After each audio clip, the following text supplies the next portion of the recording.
Medyo naging busy tayo pero paisa-isa kahit papaano mag-upload tayo. Siyempre batiin ko lang yung mga kababayan natin na nanonood dyan sa America and sa Canada. At syempre batiin din natin yung ating mga kababayan na nanonood sa Middle East and Europe. At syempre yung mga kababayan natin Luzon, Visayas, Mindanao. Sa mga hindi pa nakapag-subscribe sa channel natin, mag-subscribe po kayo, mag-like and mag-share. At sa ating Facebook page, meron din po tayo dyan. Mag-subscribe, like and share din kayo dyan and follow. And syempre yung ating isang alternate na YouTube channel, yung Boss Dada Official, mag-subscribe din po kayo dahil nag-upload din po tayo ng mga videos dyan. Again, maraming salamat sa inyong suporta. Nako, diretso na tayo dahil alam naman natin medyo limitado ang oras natin. At tayo ay mag-usap-usap na. Ano ba itong mga pagkakwentuhan natin ngayong araw? Aba, punyemas talaga, sabi ko nga sa inyo. Ibang klase talaga, mga bossing. Ibang klase. Ibang klase ang mga kahayupan na nagaganap ngayon sa bayan natin. Dahil alam ninyo,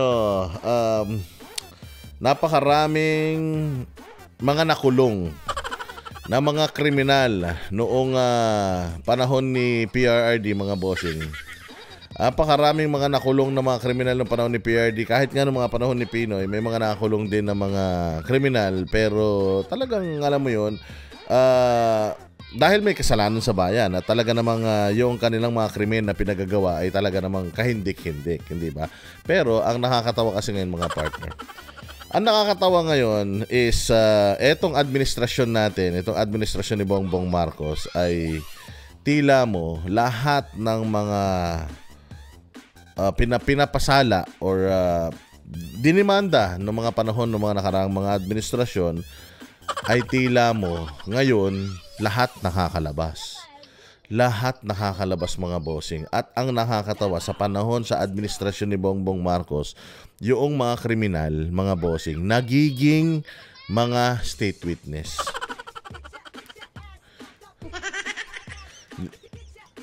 Hindi ka ba naman matatawa niyan, hindi ba? Hindi ka ba naman matatawa, mga bossing, na ganito ang nangyayari sa bayan natin ngayon.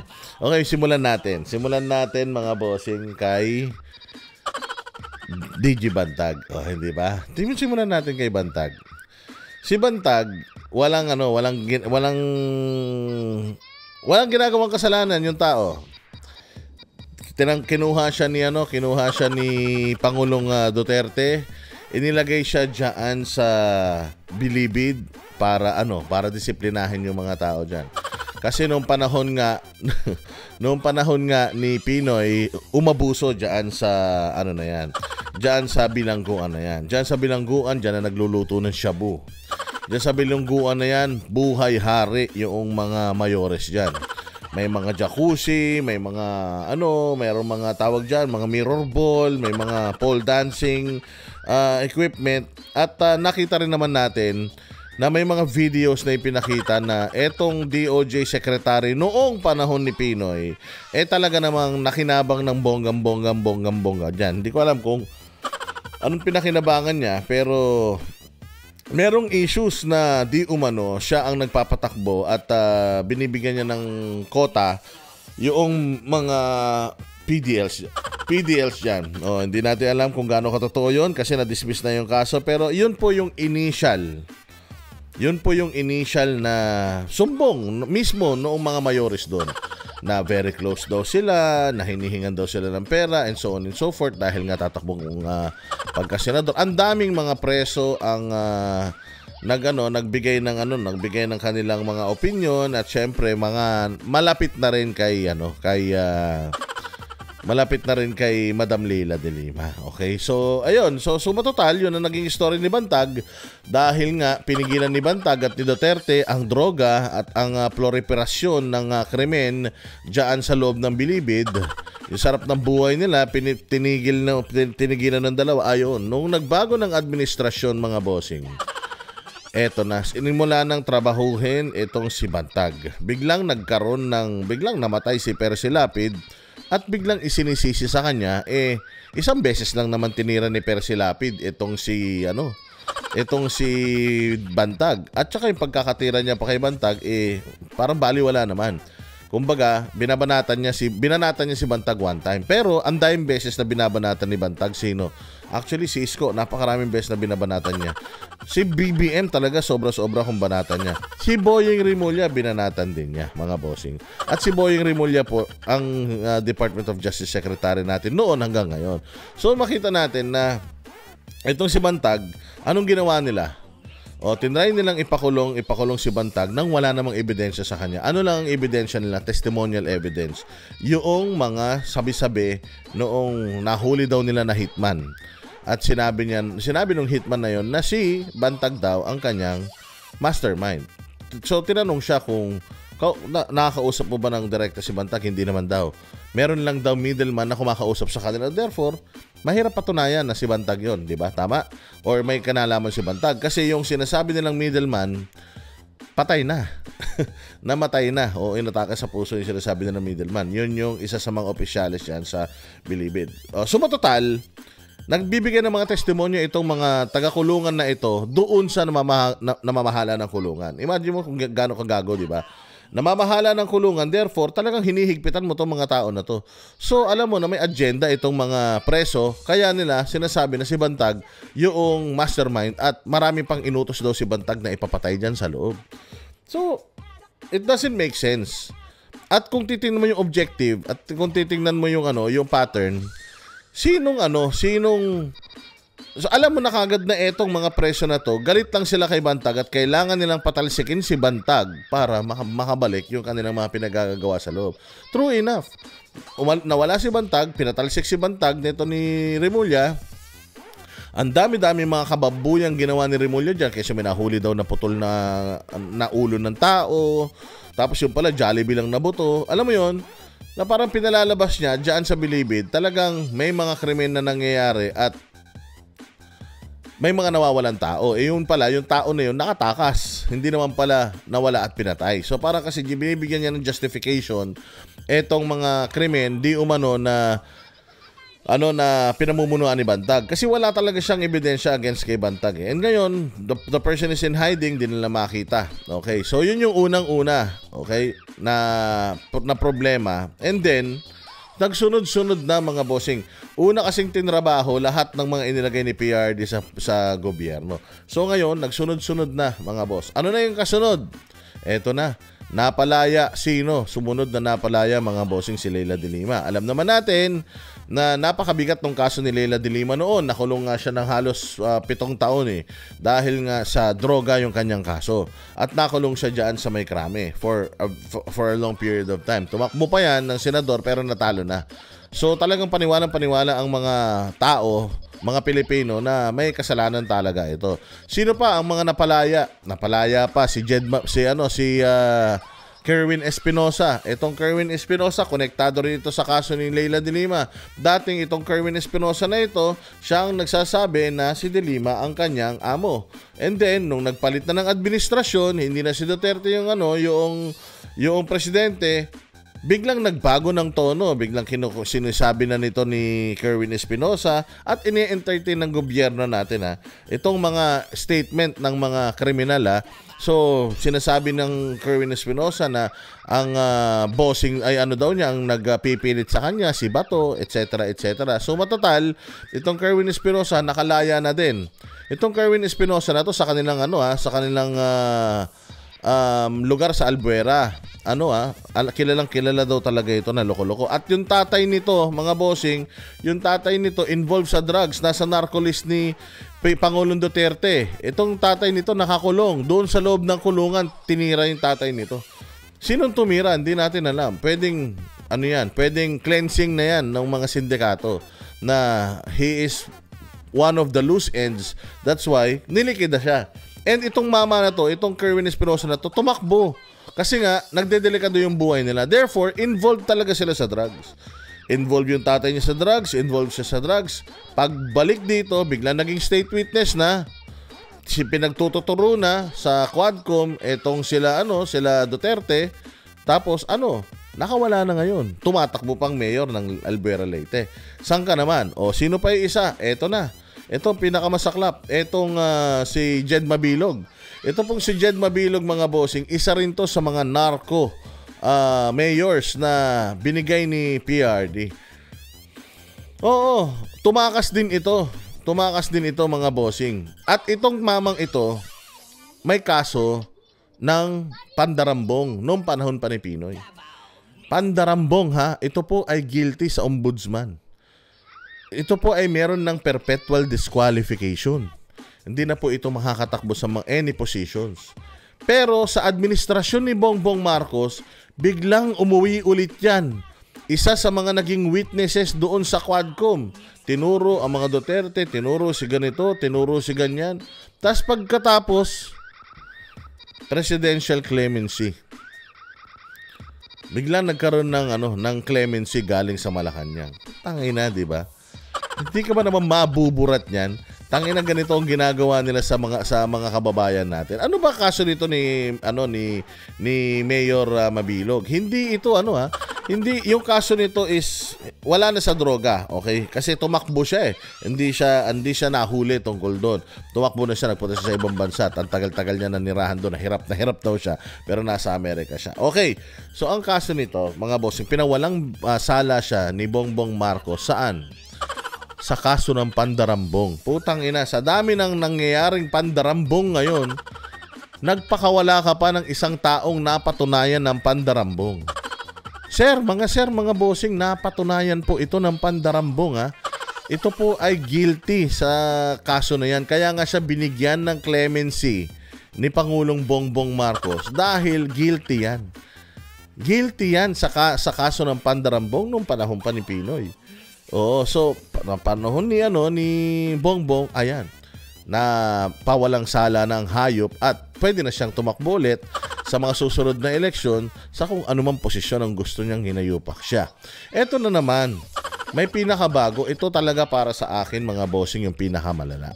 Itong kay Janet Garin. Sobrang lala nito kasi napakadaming ito panahon pa rin to ni Pinoy mga bossing. Kung inyo pong kung gusto niyo malaman, ito yung istorya Meron na silang mga gamot na pinrocure na mag-e-expire na. At itong gamot na pinrocure, ito sabi nila may corruption daw dito Kasi nga wala daw proper bidding and studies, bumili sila ng mga gamot. Tapos itong mga gamot na ito, hindi pa daw ito proven and tested. Kumbaga, nasa testing stage pa ito. Tapos, dahil mag-e-expire na at makakasuhan sila kung yung mga gamot ma-e-expirean sila. Kasi syempre, parang nagkamali ka ng forecasting. Ibig sabihin, sobrang dami mong kinuwang gamot na hindi mo naipamigay o naiprograma sa mga tao. Therefore, misappropriation to. Parang ganon. Or, nagkamali ka, parang bumili ka ng isang bagay na hindi mo nagamit, then, nasayang ang pera ng taong bayan. So, ang ginawa nila mga bossing, minadali nila. Wala pang clearance itong droga na ito. Isinaksak na nila sa mga bata. Ito po yung Dengvaxia. Ang pinakamasaklap mga bossing, napakarami na mga bata na naapektuhan nito. Ang daming mga bata na may mga sakit, mga vulnerable na mga bata na naturukan nito, na malalakas naman ng mga bata pero nangamatay. Ang dami nun. May mga mathematics pang ginawa si Thinking Pinoy nun, pero ewan ko nga, hindi ko alam bakit nanahimik na siya O ano kayang masasabi ngayon ni Thinking Pinoy na aso ng Malacanang na itong kanyang tinatrabaho noon na si Garin talagang grabe. Pati yan si Noli de Castro, grabe kung banatan nila itong Dengvaxia nun. Ano masasabi kaya nga nila ngayon na si Garin absuelto na. Inabsuelto sa lahat ng counts ni Boying ng DOJ. 19 counts yata yun ng kaso na related dito sa Dengvaxia na absuelto. Mga boss, ang daming namatay na bata ron. Ang daming mga nasirang kinabukasan doon. At ang daming mga bata na wala namang mga sakit na naging vulnerable at na-expose sa virus dahil nga dito sa gamot na ito na itinurok nila na itong gamot na ito hindi pa binibigyan ng clearance. Ang masaklap, ayaw nilang ma-expirean. Kaya pinagtutusok nila to sa mga bata. And karamihan sa mga bata or marami mga bata nakasurvive pero marami rin nangamatay. Ganun kademonyo itong kaso na to ng Dengvaxia. Kaya takang-taka tayo. Sa panahon ni Bongbong, lahat nawapawalang sala. Lahat ng mga kaalyado ni neto ng mga dilawan napapawalang sala. Ay, ito si Herbert Bautista, kamakailan lang ginawang guilty ito Nahatulan ng guilty ito sa ombudsman ng Pandarambong din sa Quezon City. Malamang ganito lang din ang gagawin nito ni Herbert Bautista. Patatagalin lang yan hanggang sa maabsuelto rin siya balang araw. Kapag ka meron ng use sa kanya, kung sino man ang mga nakaupo sa future, gagamitin lang din to at palalayain lang din yan. Yun ang pinakamasakit mga bossing na katotohanan dito sa bayan natin na sa administrasyon ni Bongbong Marcos, lahat ng mga kinakasuhan na mga napakalalaking mga kaso ay napapawalang sala. Ngayon, bakit niya ginagawa ito? Para sa akin, ginagawa ito ni Bongbong Marcos, mga bossing, para para makaganti sa mga Duterte. Na kahit na masira ang bayang Pilipinas, basta lang makaganti siya sa mga Duterte, putang ina gagawin niya. Oo, lahat ng mga pinatrabaho ni Duterte o sa tingin ng tao na pinatrabaho ni Duterte, tanggalin natin niya. Again, walang pinatrabaho si Duterte Ang yun lang kaya lang mga high profile cases na pasok sa advokasyon ni Duterte na mga nakakulong, lahat nagkakawala. At ang pinakamasaklap, yung mga pinapakawalan nila, ang tinitira mga Duterte. So regardless, sabi nga siguro nila, putang ina, bayaan mo bansang Pilipinas, di ba masira yan, basta makaganti lang tayo sa mga Duterte. Ba't ba tayo gumaganti sa mga Duterte? O ba't sila gumaganti sa mga Duterte? Ang dami-dami mga bossing na mga bagay-bagay ngayon na talagang ine-expose ng mga Duterte. Ito yung sa GAA ngayon, yung sa BICAM report, tapos yung corruption sa Kongreso, yung paghingi niya ng mga nasaan na daw yung mga yung mga budget, open the book and so on and so forth. At napakarami pa po mga bossing na mga hinihingi ng mga Duterte. Ito yung impeachment kay VP Sara, hindi nila maipush yung impeachment kay VP Sara dahil ito si Marcos nagbitaw ng salita na ginamit ng mga Iglesia ni Cristo.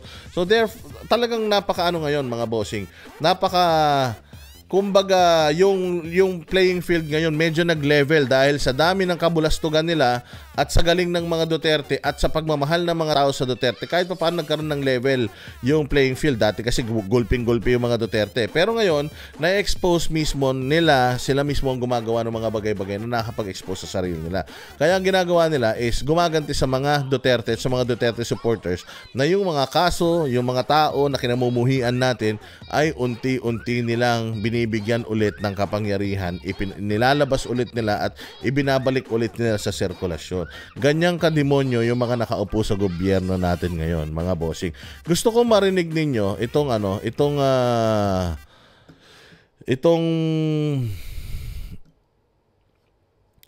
statement na itong isa sa mga nagkaso kay Jed Mabilog, mga bossing. Ito, pakinggan natin.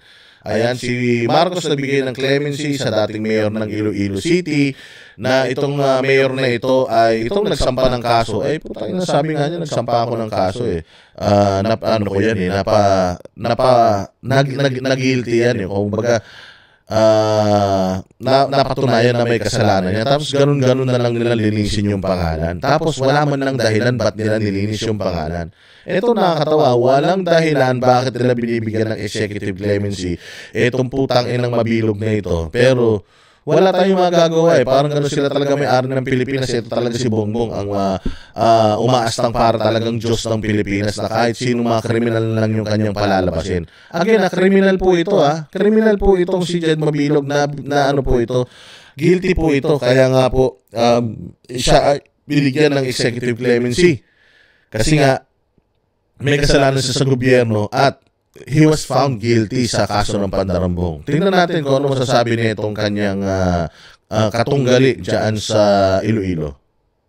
PRRD, because at the time I filed a case against him, yung nakaupo na Pangulo at the time was an ally of Mabilog, former President Noynoy Aquino, kasi si Mabilog is a certified Dilawan. They abandoned the Dilawan and they are now transferring their allegiance to PBBM because he wanted to get away with his accountability to the Ilonggo people. And it pains me a lot because for so many years I have fought Mabilog. I have risked my life during those times that he was very strong, untouchables during the Aquino administration. May mga drug lords pa siya na sinasandalan. We fought so much so hard. Tapos, all of a sudden, without due process on our part, hindi man lang kami binigyan ng chance to oppose the petition of Mabilog. Imagine, masakit yun para sa isang tao na nagsampa ng kaso.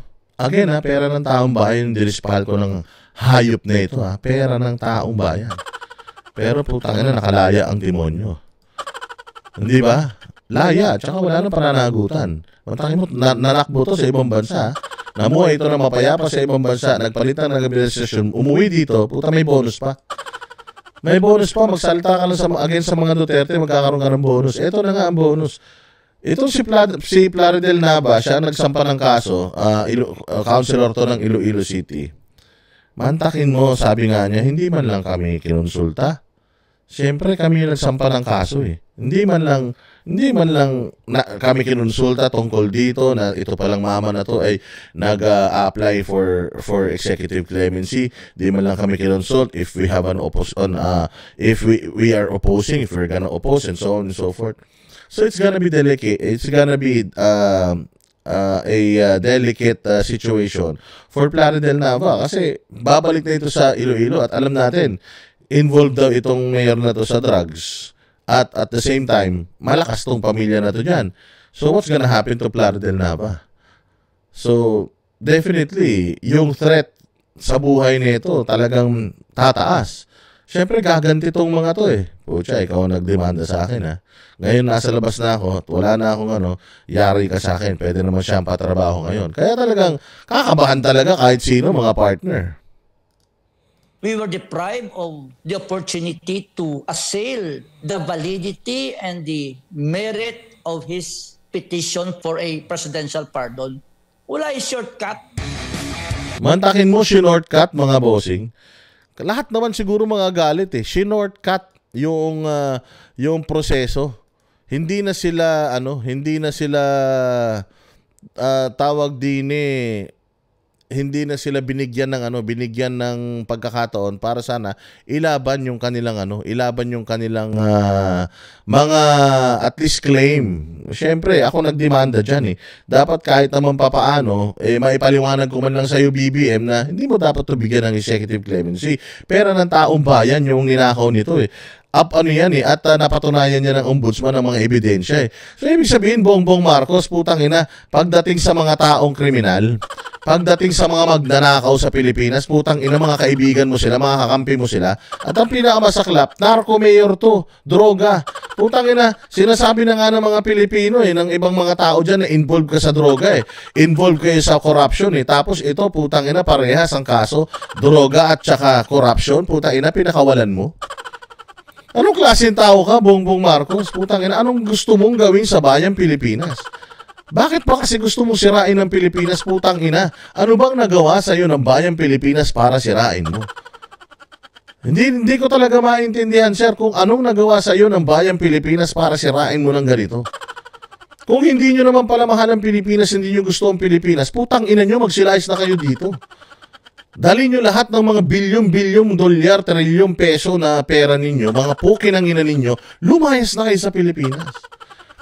Hindi nyo naman kailangan gawin to sa bayan namin.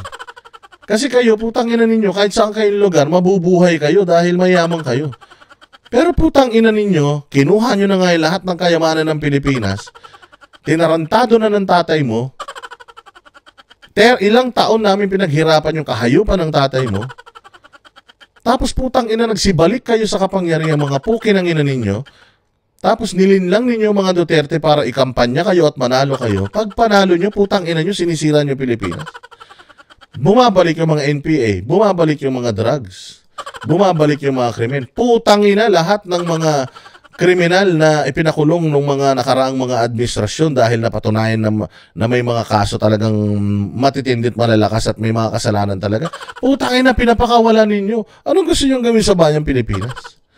Alam mo, hindi ko maintindihan talaga itong mga Marcos na to kung ano ang nila. Mga demonyo talaga ito, pakinggan din natin yung sasabihin nito ni Sal Panelo. Alam mo, sabi nga ni Sal Panelo dito na ginagawa lang nila yan para makaganti sa mga Duterte.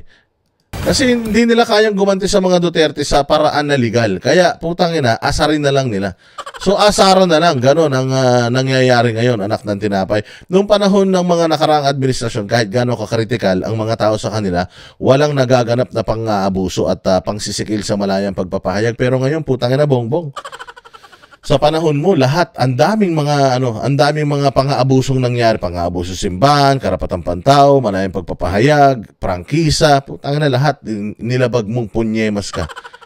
Kaya sabi ko nga, hindi masamang magsama magdasal ng hindi mabuti sa kapwa, pero putya, pagdasal na natin itong si Bongbong Marcos, siguro isang araw dapat to mawala na sa Pilipinas, kung pwede sa mundo. Mawala na to, magiging magiging treat pa yan sa bayang Pilipinas. Good riddance ang tawag dyan. Malinaw na isa umanong gantimpala sa pagsira ng reputasyon ni dating Pangulong Rodrigo Duterte ang ipinagkaloob na executive clemency kay former Iloilo Mayor Jed Mabilog. Ayon sa dating Chief Presidential Legal Counsel, ang dating alkalde ay napabilang sa narco list ng nakaraang administrasyon. Narito ang balita ni Creseline Catarong. Kinumpirma ng Palasyo ng Malacanang na ginawaran ng executive clemency si former Iloilo City Mayor Jed Patrick Mabilog. Ayon kay Executive Secretary Lucas Bersamin, inaprobahan ni Marcos Jr. ang petisyon ni Mabilog para siya ay... Sabi ko nga sa inyo sino ang nagsasalita? Putangin na, yung presidente si Bersamin na naman, ewan ko. Ay nako, alam mo, palagi ko ito si Bongbong Marcos, wala namang alam talaga to Ang may mga pakana talaga na ito, yung mga nakapalibot sa kanya. Alam mo, sino naman nagsasalita ngayon? Si Bersamin na naman. Putang ina niyan. Bakit hindi ba kayang ipagtanggol ni Bongbong Marcos yung katarantaduang ginawa niya na to ngayon na kailangan ikaw pa yung magsasalita on his behalf? Pwede naman niyang sabihin ito yung reason why. Inano ko to, inalis ko tong or nilinis ko pangalan nito kasi politically persecuted. Putangin na niya, nakulong nga ito noong panahon pa ni Pinoy, nakakampi niya Kinatigan talaga ng ombudsman at ng korte na itong mamang ito talagang may katiwaliang ginawa. Nagdispal ko ng pera ng taong bayan. Putangin na, bakit ba lahat ng mga kurakot, kaibigan nyo, Bongbong? Di ko maintindihan bakit tropa mo lahat ng mga magnanakaw sa Pilipinas ay maggawaran ng executive clemency sa kanyang kasong administratibo. Oktubre taong 2017 nang madismiss sa serbisyo si Mabilog dahil sa mga kasong paglabag sa Anti-Graft and Corrupt Practices Act. Anti-Graft and Corrupt Practices Act. Corrupt itong pukin ng ina nito. Tapos tinanggalan mo ng lahat ng mga masasamang kaso sa kanya, Bongbong Marcos. Anong klaseng tao kang putang ina ka? Anong klaseng leader ka na tinotolerate mo yung mga kurakot sa bayang Pilipinas? Putang ina, sa totoo lang kayong mga loyalista vloggers, putang ina nyo, tuwan-tuwa kayo rito. Tuwan-tuwa kayo na yung mga magnanakaw sa bayan natin, pinapakawalan lang netong amo ninyong walang alam sa buhay. Oo, talagang walang silbi sa buhay ang punyeta. Sabi ko kasi sagad-sagad ang kademonyohan netong administrasyon na to. Na inihain laban sa kanya ng Office of the Ombudsman sa Sandigan Bayan. Kabilang sa mga parusa sa kanyang 2017 dismissal ng Ombudsman, ang permanenteng diskwalifikasyon sa serbisyo sa gobyerno. Permanenteng diskwalifikasyon, hindi na siya magkakaroon ng posisyon sa gobyerno, mayor, kapitan, kahit ano. Pero putangin sabi ni Bongbong, hindi, ilagay natin, ibalik natin, kailangan lahat na magnanakaw, ibalik natin sa pamahalaan. Kasi ang pamahalaan na walang magnanakaw, hindi maganda yan. Kinang inang hayop, talagang hayop. Tangin, sabi ko nga sa inyo, wala nang ad hominem, wala nang adjective na pwede kang ibitawan dito kay Bongbong dahil sa sobrang kahayupan nitong gunggong na ito, putangin na talaga ang bayang Pilipinas sinisira na ng hayop na ito. Talagang mauubos ang iyong pagmumura sa punyetang to. 2017 din nang umalis si Mabilog ng Pilipinas matapos itong masangkot sa iligal na droga at mapabilang ang kanyang pangalan sa narco list ng dating administrasyon. Corrupt! Magnanakaw sa pera ng taong bayan, involved sa droga, kaya lumayas. Putangin na, pagbalik, testigo na, umiyak lang sa Congress, putangin na, absuelto na. Saan ka pa? Proud kayo kay Bongbong Marcos nyo? Stasyong Duterte. Noong nakaraang taon nang bumalik sa bansa si Mabilog at nagpiyansa para sa pansamantalang kalayaan hinggil sa mga kasong graft. Sa pagkakaloob ng executive clemency kay Mabilog, mabubura ang mga parusa o disabilities. Ito ang ano dyan, ito ang masaklap, no? Inisyuhan siya ng executive clemency, pero hindi sinabi kung ano yung grounds bakit siya binigyan ng pardon ng presidente. Bakit? Yun ang hindi natin alam. Bakit? Yun yung hindi nila ipinapaliwanag.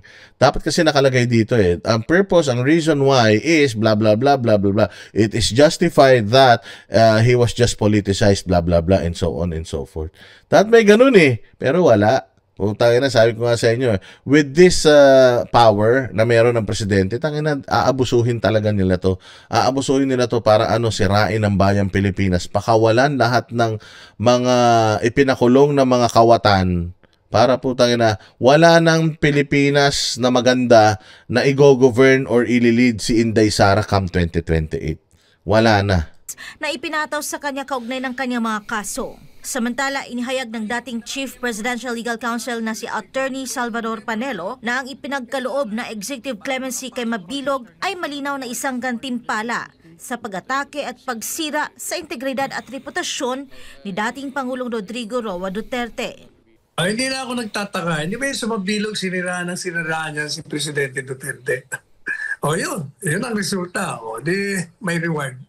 Para sa Diyos. Di ba? Nakakaya. Mantakin mo, merong reward yung pagsira kay Duterte. Kaya no wonder, yung sinasabi nila na mga 10 million kada hearing, dyan daw sa Quadcom, yung sinasabi nila na may bali-balita, may natatanggap daw bawat hearing 10 million ng bawat kongresista dyan na umattend sa Quadcom para siraan ng mga Duterte. Meron 10 million, malaki yun Mantakin, nakakailang hearing na sila, nakakalabing-anim na hearing na yata yan. So, 16 times 10, di 160 million each so ganun na mga bossing. Kaya naman makikita mo, lahat talaga ng tao naninira sa mga Duterte. Laki pa na nakikita mo. Mataki mo pag nanira kay Duterte kahit kriminal ka, putangin na mapapawalan sala ka, saan ka pa? So ito talaga ang klarong pang-abuso sa kapangyarihan na putangin na. Kung tayong mga Pilipino wala tayong gagawin, abay talagang malaking problema. At isa pa nga mga bossing, pakinggan lang natin isang mabilisan. Etong yung kay Janet Garin, yung kasi merong interview sa kanya si Ted Filon, at siya ay tuwang-tuwa at nagpapasalamat dahil naabsuelto na rin yung mga ikinakaso sa kanya, nilinis na rin ng DOJ. Sino ba nasa DOJ? Punyeta yan si pangalan, si Remulla. Sino ba amo ni Remulla? Si Bongbong Marcos. Putang ina, again ito po matindi to Ang daming batang namatay dahil dito. Pero kita ninyo si Pastor Apollo Kibuloy nakakulong. Dismiss na yung kaso ni Pastor Apollo Kibuloy, binuhay nila. Ngayon nakakulong. Ngayon may sakit. Hindi ba? Ganito kahayop itong mga ito. Tapos nakawala mga bossing yung pulis na involved dyan sa pagnanakaw ng droga dyan sa yung may kaso ng droga na isang opisyal nakatakas ng Pilipinas. Putang ina, saan ka naman makakita? Meron pa silang mga lookout order, hold departure order, pero itong pulis na to nakatakas. Bakit kapag kabaro nyo nakakatakas? Pag droga, nakakatakas. Pag droga, nakakalabas ng bansa. Pero kapag mga kasong ewan lang, ayan, mga nakakulong. Yan yung sinasabi natin na injustices dito sa bayang Pilipinas. At nakakadirito, pakinggan ninyo, tuwang-tuwa si Representative Garin. Mantakin mo dating DOH Secretary, ang dami namatay dahil sa kanya nanalo pa. Ganyan ang Pilipinas kabulok. So hinaras lang daw sila.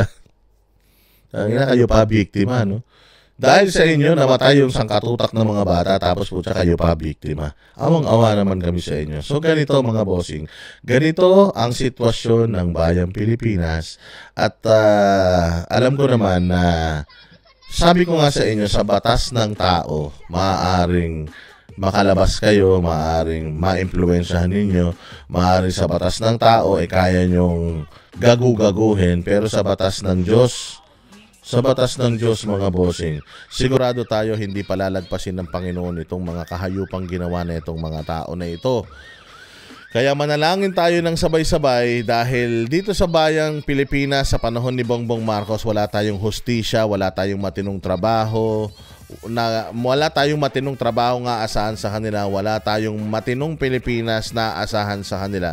Kaya ipagdasal na lang natin na sana mapabilis mabilis ang pagpikit natin 2028 na para makapagboto na tayo ng bagong mga kandidato para mamuno sa Pilipinas at yung mga totoong leader. At hopefully tumakbo si Inday Sara at hopefully manalo si Pastor Apollo Kibuloy ngayon para tuloy-tuloy na yung magandang mga programa sa Pilipinas. Kasi itong gagawin nitong mga kumag na ito, sisirain nito bayang Pilipinas, uubusin lahat ng kayamanan, ng pera, enough para walang mga plano na ilalatag, mga infrastructure, wala. Enough para maghirap ang bayang Pilipinas after nila. Para pagka si Inday Sara ang nanalo, at hindi na palago ni Inday Sara o hindi na ayos ni Inday Sara yung problemang sinimulan nila, sasabihin lang nila, kita nyo, sabi sa inyo, walang silbi si VP Sara binoto-boto nyo pa yan. Kaya ibalik natin itong mga kandidato na to. Ganun na naman ang gagawin nila. So, dahil nga hindi nila mapapatalsik si VP Sara sa posisyon at hindi nila mapapadisqualify perpetually si VP Sara, sisirain nila yung bayang Pilipinas na ililid ni VP Sara in the future. Pagdating ng leader ng paglilid ni VP Sara, beyond repair yung Pilipinas dahil dudurugin ng mga putangina nito. Ayun, masisira ang legacy ng mga Duterte. Sisirain nila yung legacy ng mga Duterte by means of sirain na nila ng sobra-sobra yung bayang Pilipinas ngayon. Ilubog nila sa utang, ilubog nila sa droga, ilubog nila sa krimen, sa corruption. Lahat ganun ang gagawin nila para ang Pilipinas come 2028, 2029 wala na. Durog na, lugmok na, lagapak na, kulang ang 6 na taon para i-recover. Sabi ko nga sa inyo nung panahon ng tatay niya, yung people power nila Cory Aquino, it took us 30 plus years para makarecover. Nagkaroon ng isang Duterte, nakarecover tayo. And then, eto na naman, may bago na naman tarantadong namuno sa bayang Pilipinas. Sinira na naman. Imagine mo gaano kahabang panahon na naman para maayos natin etong kabulukan na ginagawa nila at ginawa nila. Hindi ba? Kaya ayan mga bossing, hanggang dito na lang muna tayo. At maraming salamat sa inyong panonood at sana ay lagi ninyong tangkilikan lahat ng mga videos natin. Continue liking and sharing and mag-subscribe po kayo sa mga hindi pa po nakakapag-subscribe dito sa channel natin. Maraming salamat mga bossing. Magkita-kita po tayo ulit sa susunod nating vlog. Mabuhay kayong lahat at sana ipagdasal natin ang bayang Pilipinas makabalik sa dati niyang anyo ng Pilipinas noong 2016 hanggang 2022. Mabuhay kayong lahat.